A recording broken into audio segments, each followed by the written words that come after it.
The storm warnings rolled in before the weekend did, a smeared band of red and purple crawling across the radar like a bruise spreading over the Carolinas. Mark called just after 3. "We're scrapping the golf trip, man. Tornado watch, flash flood alerts. The whole sky's picking a fight." He laughed when he said it, but I heard the relief too. Mine surprised me. The last months at work had been a grind of late-night spreadsheets and early morning charm over coffee and donuts, the kind of soft shoe regional sales managers learn or they wash out. A quiet weekend at home sounded like a gift. Rachel had mentioned a girls' night. Ashley and Nicole wined the screened-in back porch, their laughter running long past midnight. Perfect, I thought. Show up early with a nice bottle, smile, then disappear upstairs. Be the considerate husband. I stopped at the specialty aisle and picked up the Pinot she liked to call a splurge, the one she pretended we couldn't justify except on anniversaries. It felt good to imagine her face when I surprised her. The eyebrows up, the little laugh, the thank you kiss that used to be automatic. That expectation warmed me all the way down Providence Road, like a small sun in my chest. The driveway was wet with the sheen of a recent drizzle when I pulled in at 7:30. The porch lights cast their soft yellow net over the shrubs. Laughter rolled around the side of the house, Rachel's bright, bell-clear, Ashley's throaty, Nicole's like a spark catching. I carried the wine and my overnight bag in through the front door, quiet as a thief surprised by his own house. Surprise them, then clear out. Let the night be theirs. That was the plan. In the kitchen, I set the bottle down and reached for clean glasses. The patio doors were cracked to let the late October air through. Their voices arrived in ribbons. "I'm telling you guys, I've got the perfect setup." Her tone wasn't the one she used for clients or my parents or even for me. It had an extra shine on it, the kind people use when they're about to show off a trick. I stilled with a glass in one hand.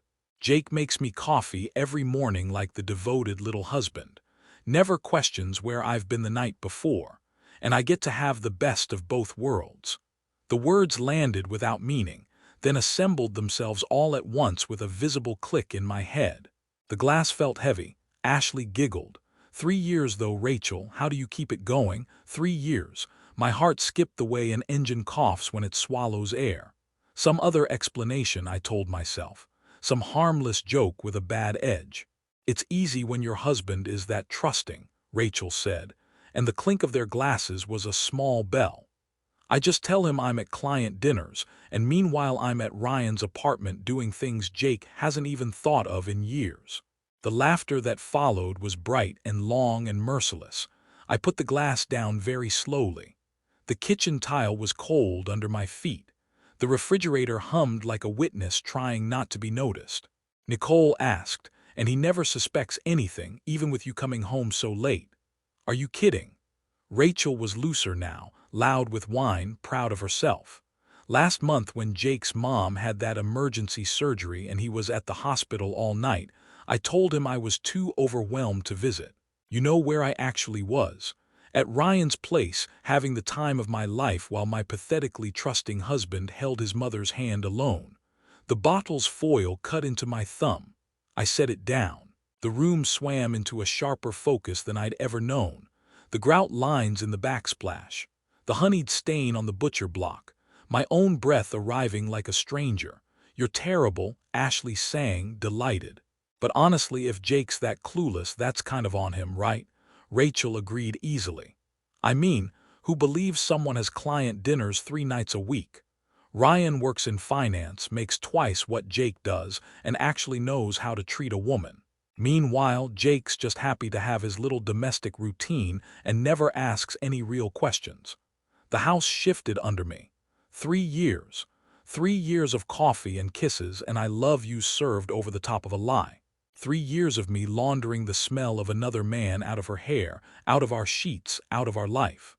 The humiliation arrived hot, then cold, then something else, something flat and still.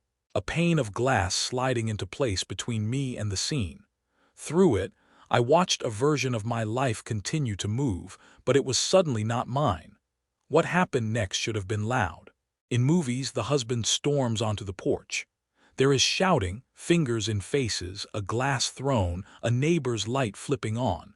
That's not what happened.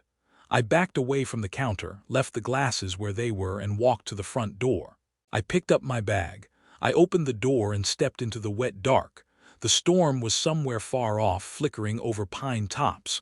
My hands were shaking, but my mind wasn't. It was clean, clear, empty in the useful way a workbench is when you switch on the light. I drove to Trevor's. He opened the door and didn't bother pretending this was social. "You sure?" he asked when I told him, and I heard the last of the old denial leave my voice when I said I heard it from her mouth. "What's your plan?" he asked. I realized I had one. "Document everything," I said. "Get a lawyer. Don't give her an inch to spin." Trevor nodded like a mechanic hearing a good diagnosis. "Guest room's yours," he said. "Don't do anything tonight. Sleep if you can." I did not sleep, but I lay down in the dark and listened to a house that wasn't mine breathe around me, and I let the idea harden. Not rage, not grief, procedure, steps, tools, torque settings. The next morning I went home at 7 with a bagel and her favorite coffee, like a husband who still believed in small kindnesses. The porch was tidied, the laughter rinsed into the air. Rachel kissed my cheek and said, "You're the best," and the words floated in the kitchen like the ghost of the man who used to wear them. At work, numbers lined themselves up for me and stayed put. At lunch, I opened our cloud account. Rachel has always been careless with passwords, trusting that familiarity to keep secrets. There they were, 3 years of images and videos, small polished stones she and Ryan had dropped into the same shallow stream because it looked clear enough. Dinners I never knew happened. A dress I didn't buy. The look in her eyes I used to think was reserved for me, repurposed and thriving. Screenshots of texts that spoke in the stripped grammar of appetite. Jake's working late again. Perfect timing. Shopping for his gift, she wrote one December night. The receipt that same hour was for lingerie I never saw. The bank told a parallel story in monotone lines and itemized dates. Restaurant names that had been client dinners turned out to be white tablecloth for two. Hotel charges lurked on nights I was out of town. And the night my mother's heart stuttered under too much pain and age, while I held her hand in a room that smelled like antiseptic and fear, our joint card paid for a prefix and a room at a boutique hotel. The line on that statement was thinner than the line between love and whatever I'd been living in. Something inside me clicked into a new gear. No grinding, no scream, just engagement. I took photos of everything we owned.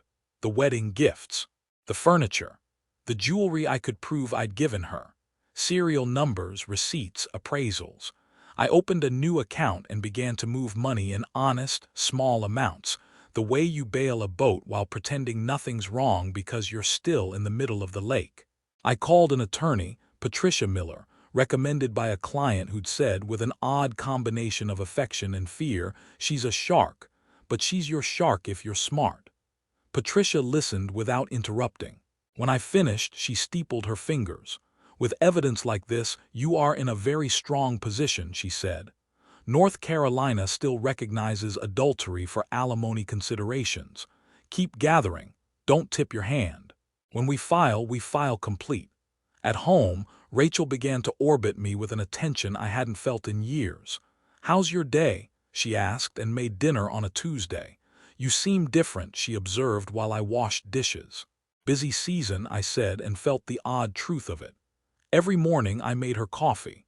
The smell of it filled the kitchen, rich, familiar. She smiled while she drank, and I imagined it washing down the taste of her other life. Every evening she told me she had a client dinner, and I kissed her cheek and wished her luck. Then I drove to Trevor's and compiled. "This is a lot," Patricia said in our second meeting, tapping the thickening folder. "It's enough. But once we go, no half steps." I thought of my mother's papery hand in mine. I thought of laughter on my porch and the word clueless tucked inside it like a blade. "Go," I said, "but not yet, not until it mattered." The opportunity presented itself wrapped in irony. Her big quarterly presentation, weeks of practicing in the bathroom mirror, thumbnails of slide decks on her laptop screen, the nervous adjustment of her necklace when she talked about the executives flying in. She had built a world of lies out of fake work events.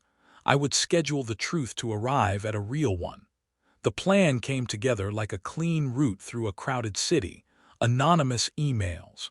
A package for Lisa, Ryan's girlfriend. Photos, messages, receipts. A note that said, "I'm sorry you had to learn like this." A different package for Emma, Rachel's sister, who had always managed to be kind to me even when she took Rachel's side by reflex. Context. A timeline, the audio clip of what I'd heard on the porch. Yes, I went back and recorded. People who boast tell the same story twice. The morning of I made 2 coffees. I told Rachel she would kill it. She kissed me with the absent gratitude you give a barista. Her taillights disappeared past the maple, and I clicked send. Then I went to the office and answered emails about Q4. Trevor texted updates like a sportscaster. Lisa's Facebook just flipped to single, he wrote. Posts about cheating. Ryan's LinkedIn says dealing with personal issues, lol. Then, at 4, the chorus I had anticipated. 11 missed calls from Rachel, 3 voicemails, a string of texts pleading for me to answer. I turned my phone face down. I went home. The papers were already on the table, edges squared, pens laid beside them like cutlery before a meal. Her car pulled in fast. The door flew open. "Jake, thank God." "Sit down," I said without raising my voice. She stopped. She saw. I didn't have to explain, but I did anyway, for the record, for the part of me that required the words to be put in the air. Those weren't fake. I know about the hotel rooms. I know about the dinner while my mother was in surgery. I know you called me pathetically trusting while I made you coffee. She folded into the chair like a building losing its load-bearing wall. "I can explain," she said. Then she tried every door. "This is a misunderstanding. You violated my privacy. Counseling, I'll do anything." The house was very quiet between her lines. I slid the pen across. Sign. By evening, the echo of what I'd set in motion reached us. Lisa's posts, colleagues whispering about a presentation that imploded mid-sentence, friends stepping back like she'd become contagious. I felt nothing dramatic, just the hum of a machine running exactly as designed. When the door closed behind her that night, the porch light cast a pale square on the wet walk. Somewhere far off, thunder muttered to itself, moving away. The night after I slid the papers across the table, the house did what houses do when a storm has passed but the pressure hasn't equalized yet. It creaked, settled, held its breath. Outside, the weather moved on. Inside, the air remained strange, ionized, like something had been struck but refused to burn. That's the thing about betrayal as conflict.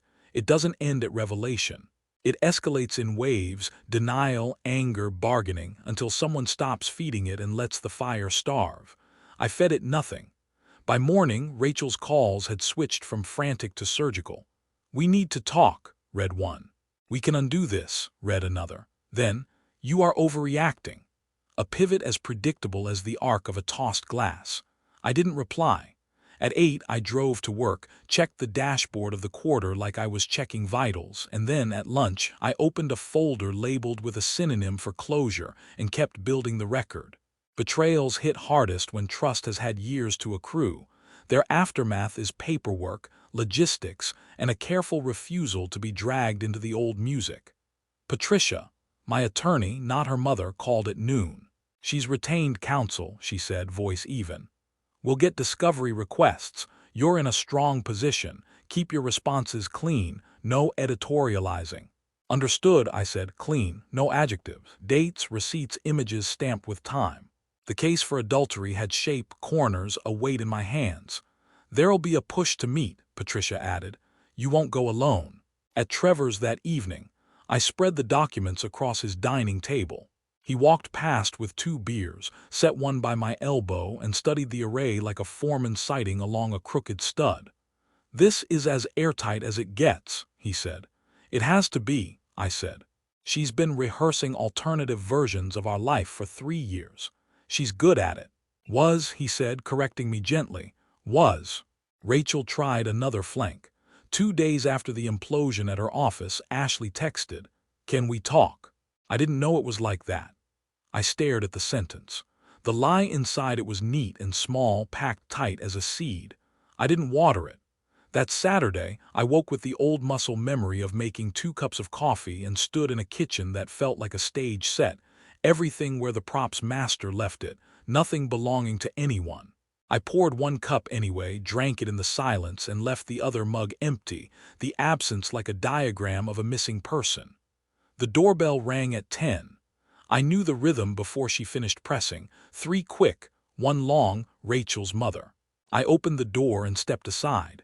Patricia Walsh walked in like an audit. "You've humiliated my daughter," she said without hello. "She humiliated herself," I said, keeping my tone level, the way I used to sound when assuring a client a delayed shipment would still make the show. I refused to keep the secret. Her gaze cut like a ruler edge. "Those pictures, those emails, how dare you weaponize private moments? How dare she conduct them with our money in our home's calendar?" I said. "No heat. Just facts. This isn't a debate, Patricia, it's a dissolution." She tried the baby's gambit from another story's playbook. Even though there were no babies here, only 3 years of nights that didn't belong to me. She was building her career, she said, pivoting. "Those executives, do you have any idea what you cost her?" The accusation was clean, brutal, wrong. "I cost her nothing," I said. "She built a house of cards, and then blamed the table when the window opened. She left with the air of a principal who has decided the students' parents are the real problem." On the porch, she paused. "You won't find anyone better," she said, a last flare of pride disguised as prophecy. "I won't find anyone like her," I agreed. She didn't catch the difference. The week that followed turned repetitive by design, a technique that in narrative builds pressure and clarifies stakes. Wake, work, document, meet attorney, sleep at Trevor's, repeat. Repetition is a way to survive confrontation without letting it consume you. It's also how you train new habits into old bones. On Tuesday, Patricia, mind slid a settlement proposal across her conference table. "We lead with this," she said. "Clean divisions, no alimony, equitable split of what wasn't tainted by hotel receipts and jeweled lies. Her side will posture, let them." "Could she go scorched earth?" I asked. "She could," Patricia said, "but facts are water on that fire." "Then pour," I said. Wednesday brought a harder test. Emma, her sister, called from an unfamiliar number. I answered because she was the one person on her side who had ever treated me like a person instead of a role. "I got your email," she said, voice raw. "I'm sorry you had to hear it like that," I said. "But not sorry, you know. She told us you forged things." A breath. "But then she admitted it. She said she was going to explain it away to you. She said you always let her." "Not anymore," I said, more gently than I expected. "How are you?" "It feels like watching a bridge I drive every day collapse in slow motion," she said. "I keep expecting the next span to hold." We were quiet together for a moment, standing on the banks, watching. "If you need anything that isn't me taking care of your sister," I said, "ask." "Thank you," she said, "I won't." That night, I left the house early and walked the greenway that runs behind our neighborhood, the asphalt shining with the day's leftover rain. Runners passed, heads down, breath clouding. A kid on a bike announced himself with a bell too proud for its small size. I thought about narrative distance and how much of my life had been lived from the wrong point of view, me as supporting character in someone else's plot. Deep POV isn't just a craft note, it's a way to survive. You move closer to the moment you're in. You stop narrating for the gallery. You feel the cold air and the burn in your calves and the relief of your own company. By Friday, the gossip ecosystem had chewed through the big bites and started on the gristle. "Saw your wife at Lark and Finch, looked wrecked," read a text from a colleague who meant well. Ryan posted a quote about growth, Trevor sent, followed by 3 knife emojis and a laugh I could hear through the screen. I muted what I could. At the end of the day, Patricia called with the voice of a pilot informing passengers of turbulence ahead. Her attorney is asking for a meeting Monday. They'll want to talk alimony. They'll bring up your income, her career. "Are we ready?" I asked. "We were ready 3 weeks ago," she said. That weekend, I moved the last of what mattered to Trevor's. Boxes labeled in block letters. Taxes 2020-2024. Photos, Mom. TOOLS. I left behind the couch we picked at a store that sprayed it with optimism, the bar cart she stocked with bottles I never opened, the art prints that said aspirational things about places we didn't visit. The rooms felt like they were shrugging off a story that didn't fit. I took one last loop, lights off, hand on trim and switch plates like I was saying goodbye to a dog that had loved both of us better than we deserved. Monday's conference room smelled like lemon wipes and old coffee. Rachel sat across from me, flanked by an attorney who had the polished calm of a man who has delivered bad news so often it no longer startles him. Rachel's eyes were ringed with a bruise of sleeplessness. She didn't look at me. Good, I didn't come for looking. Her attorney spoke first. "There's a path here that doesn't involve court," he said. "We can discuss rehabilitative alimony, short-term support, while Miss Carter reestablishes." "North Carolina recognizes adultery," Patricia said, not unkindly, like a doctor detailing a scan. "Here is the documentation establishing 3 years of it." She slid the file. He glanced down, skimmed, stopped at a hotel receipt with our joint card number and breathed in through his nose. "Regardless," he tried again, turning the angle, marital assets. "We are not here to pretend this is an average dissolution," Patricia said. "Mr. Hale has documented dissipation. We propose an even split of untarnished property. No alimony." The room held its breath. Rachel's attorney turned slightly toward her, not enough to break his line with us. "This is the best you'll get," he said softly, a stage whisper that reached me because truth tends to. "Fighting will cost you." Rachel finally looked up. For a second her face was the one I knew from before, the one from our first apartment, hand in mine at a flea market, laughing because we'd bought a lamp that looked like a lighthouse and put it in a landlocked living room. Then it was gone.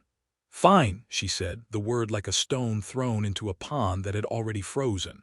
We signed. Pens scratched like small animals under the snow. Outside the day was bright in that brittle winter way, sun high, air cold.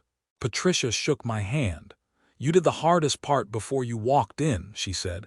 "You let go." "Feels more like the hard part starts now," I said. "It's a different kind," she said. "It's the kind with room in it." I went to the grocery store because ordinary errands are the scaffolding you build around a life that's had floors removed. In the dairy aisle, I saw Lisa, in running shoes, hair in a practical knot, scanning yogurt labels like they had answers. She looked up, recognized me from the worst day of her year. "Hey," she said, neutral. "Hey," I said, not awkward. "Thank you," she said after a beat, "for telling me, for not making it messier than it had to be." "You're welcome," I said. "You okay?" She considered the question the way you consider whether to buy the cheaper brand. "Better than I was," she said. "Worse than I will be." "Same," I said. We smiled, small, the way people do when they meet on the far side of a fire break and count themselves.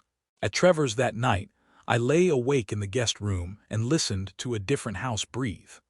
The storm that had canceled my golf trip 3 weeks ago had long since wrung itself out on other towns, other roofs. The storm that had torn a hole in my life was done too. The weather after is always the same. Cold, clear, loud with small sounds you hadn't noticed over the wind. The day after signatures harden into something more than ink, the house becomes a museum. Every object has a plaque only the mind can read. Here is the kettle that whistled for 2. Here is the mug that said good morning, sunshine in a font that always looked a little too cheerful. Here is the porch where laughter broke a life in half. The exhibits don't move. The visitor does. The tour is brief. I boxed the last of what mattered in the gray light before work, tax records, an old Polaroid from our first Asheville weekend, the lighthouse lamp we both pretended belonged in a living room miles from any shore. The rest could stay. Let the furniture keep telling stories to itself. The keys clicked on the counter, a sound like the end of a sentence written months ago and only now punctuated. Outside, Charlotte had one of those bright winter mornings where the air is all glass and breath hangs like speech you decided not to say. I drove without the radio, without anything. Silence is a kind of scaffolding. If you stand on it long enough, it holds. At the office, the quarter behaved. Projections close to plan. A late email from a client who wanted 2 more pallets. Nothing that asked for the version of me that used to negotiate with his own heart. People said things like, "How's it going?" And I answered with the accuracy such questions allow. Good, busy, hanging in. By noon, a direct message slid across my screen, from Lisa. Not dramatic, 3 words and a period, coffee this week. I stared at it, felt for the old reflex that thought everything required a strategy. It didn't arrive. Instead, there was the simple math of it. 2 people whose lives had intersected at the point of impact, now standing on the shoulder, waving the cars past. I typed back, "Saturday morning works." Saturday came clean. I walked to a place I'd avoided while living in performance. No curated plants, no menu like a lifestyle blog, just a bell over the door and a barista who remembered faces more than orders. Lisa sat by the window in a sweater the color of unvarnished pine, hair up in a way that looked like intention rather than defeat. Her smile was small but not fragile. "Hi," she said. "Hi." We didn't do the thing where people apologize for making time to meet when time is all anyone ever has. We talked about trailheads and the way the light hits Crowder's Mountain at 8 a.m. in February. We talked about her clinic hours and my quarter-end push. We did not talk about them until we did, briefly, as if it were whether we'd both walked through and didn't need a forecast for any more. "I kept waiting to feel stupider than I did," she said, wrapping her hands around her mug. "Turns out the worst part wasn't what I didn't know. It was how much I'd explained away on purpose." I nodded. "You can build an entire house out of explanations," I said. "When the wind hits, you learn whether you used nails or tape." She laughed not unkindly. "You always talk like that." "Only when I'm awake," I said. We let the quiet fill in around us easy. After, we stood by the door longer than people do when they promise to stay in touch and don't. "See you out there," she said, meaning the city, the trails, the unplotted rest of it. "See you," I said, meaning it. The weeks that followed were not the montage version of recovery. No time-lapse plants unfurling, no running shoes tied in slow motion. They were ordinary, and that was their mercy. I learned which evenings felt better with steam rising from a pan, and which with takeout eaten from the counter. I learned that the quiet hum in my chest on Sunday nights, the one I'd mistaken for dread, was relief at the shape of a life that no longer needed disguises. I learned the names of the people on the greenway who became landmarks: red jacket, fast stroller, guy with 2 dachshunds. On a Wednesday I met Sarah. It wasn't cinematic. A mutual friends trivia night, a table of 6. A question about minor league baseball teams. She knew the answer, Knights, and smiled like she didn't mind being right in public. A nurse practitioner with the calm of someone who has stood in rooms where outcomes matter. She listened in a way that invited truth without asking for confession. On our second walk, no restaurant, just steps and sky, she asked about the past without picking at it. "Tell me one thing you're glad you did," she said. "Not how did it end. Not what went wrong, one thing." I thought longer than I wanted to admit, then said, "I made the coffee anyway." She tilted her head, curious. "After you knew." "After I knew," I said. Not because she deserved it. Because I needed to know I could still be decent without being blind. She nodded like I'd named something she'd suspected about the world but hadn't put into words yet. "That sounds like closure without ceremony." We didn't rush. We didn't freeze. We met for hikes and bad horror movies, and one painfully earnest open mic where a man named Brad read a poem about pinecones that may have saved his life. When we first reached for each other's hands, it felt less like a decision and more like a recognition. One evening on my back porch, mine, a rental with a rusted grill and a view of a maple that tried hard every fall, Sarah leaned against the rail while I finished rinsing plates. "You ever think about the coffee?" she asked. "Like a ghost at breakfast," I said, smiling. Like a ritual you repurposed, she said. It used to be for her, then it was proof to yourself. What is it now? I looked at the kettle, at the steam marking the kitchen window with its brief signature. Now it's just hot water over ground beans, I said, and sometimes it's more. Full circle with better boundaries, she said. We carried the mugs outside. The sky did that Charlotte thing where dusk goes violet for 5 minutes and dares you to look away. I didn't. A month later, a message lit my phone at 8:12 a.m. on a Saturday. Rachel. Not a number I'd memorized anymore, but my body knew before the screen told me. I let it go to text. I'm moving to Denver, it read. New job, new everything. I know I'm the last person you want to hear from. Before I go, I needed to say I'm sorry. Not for getting caught, for what I did. You didn't deserve it. There is a version of the world where I don't answer. There is another where I write a speech that proves, finally, that I was the injured party. I chose the middle path that isn't about compromise so much as proportion. Thank you for saying that, I typed. I hope it goes well. 5 minutes later, me too. Take care, Jake. I scrolled to the folder I'd kept out of habit more than need, evidence, screenshots, audio files, receipts, the architecture of a case I no longer had to argue. My thumb hovered. Then it tapped. Select all, delete. Empty, recently deleted. The screen flashed a question, are you sure? That was less existential than it looked. I hit yes. On a Sunday, Sarah and I drove west before dawn, a thermos between us like a peace offering to no one. The highway unspooled without asking questions. At the trailhead, the world was quiet enough to hear pine needles let go. We climbed switchbacks that knew how to be patient.